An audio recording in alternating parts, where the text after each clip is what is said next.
क्या कोई बेटी अपनी आजादी और ऐशो आराम की जिंदगी के लिए अपने ही परिवार को खत्म करने की साजिश रच सकती है? इस केस में जो आरोप सामने आए उन्होंने हर किसी को हैरान कर दिया।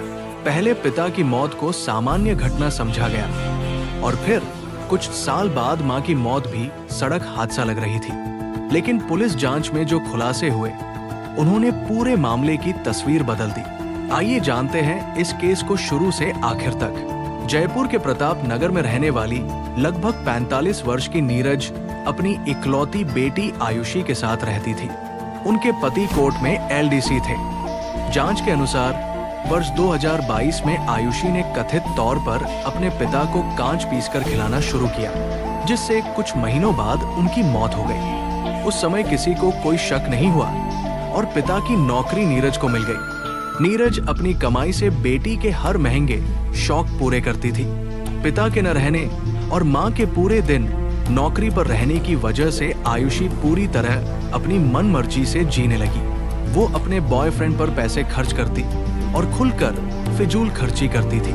जब नीरज ने उसे समझाने की कोशिश की तो दोनों में विवाद हुआ और आयुषी अपने ताऊ मोहन के घर रहने चली गई।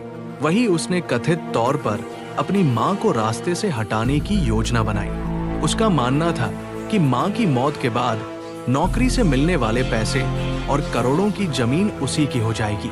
जांच के अनुसार ताऊ मोहन भी इस साजिश में शामिल हो गया। दोनों ने तय किया कि जमीन बेचकर पैसे बराबर बांटेंगे। काफी सोच विचार के बाद उन्होंने सड़क हादसे का रूप देने की योजना बनाई और एक स्कॉर्पियो चालक को 7 लाख रुपए की सुपारी देने का आरोप सामने आया।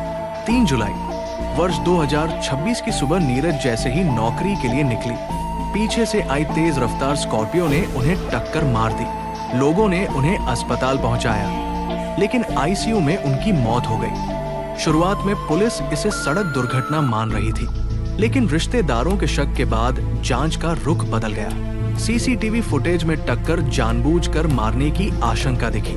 वाहन के रजिस्ट्रेशन नंबर से चालक तक पहुंची पुलिस ने पूछताछ की, जिसमें उसने कथित तौर पर स्वीकार किया कि उसने 7 लाख रुपए लेकर ये काम किया और पैसे आयुषी व मोहन ने दिए थे। डीसीपी रंजीत की अगुवाई में पुलिस ने आयुषी और मोहन को हिरासत में लिया।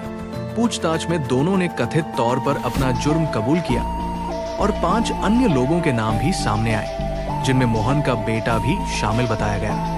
आयुषी ने मां की हत्या की साजिश स्वीकार की, लेकिन पिता की मौत के मामले में पूरा सच नहीं बताया। चूंकि उस घटना को काफी समय बीत चुका है, इसलिए उस मामले के सबूत जुटाना अब मुश्किल माना जा रहा है। फिलहाल इस मामले की जांच और कानूनी प्रक्रिया जारी है। अंतिम फैसला अदालत करेगी। इस पूरे मामले पर आपकी क्या राय है? अपनी राय कमेंट में जरूर बताइए। वीडियो देखने के लिए आपका बहुत बहुत धन्यवाद।